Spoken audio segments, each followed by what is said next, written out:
Hi అండి, welcome back to crazy Sravyasri vlogs. Ugadi special కమ్మని మామిడికాయ పులిహార అండి. చాలా టేస్టీగా 10 నిమిషాల్లో చేసుకోవచ్చు. లేట్ చేయకుండా ప్రాసెస్ చూద్దాం.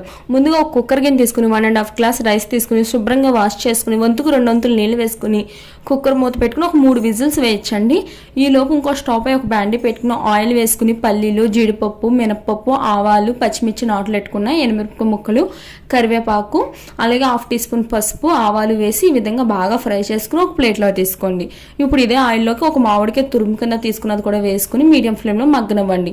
ఈలోగా మనకు రైస్ కూడా ఉడికిపోయింది. ఒకసారి గరిటతో కలుపుకుని ఒక వెడల్పు గిన్నెలో వేసుకుని ఒక 5 నిమిషాలు చల్లారనివ్వండి.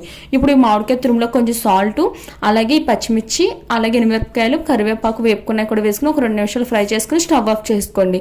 ఈ లోపు రైస్ కూడా చల్లారిపోయిందండి. పోపు దినుసులు ఈ మామిడికాయ తురుము కూడా వేసుకుని ఈ విధంగా బాగా కలుపుకోండి. ఇక్కడ సాల్ట్ కూడా అడ్జస్ట్ చేసుకోండి. అంతేనండి, ఎంతో టేస్టీ అయిన మామిడికాయ పులిహోర రెడీ. మీకు కనుక ఫుల్ ప్రాసెస్ కావాలంటే వీడియో కింద లింక్ ఉందండి.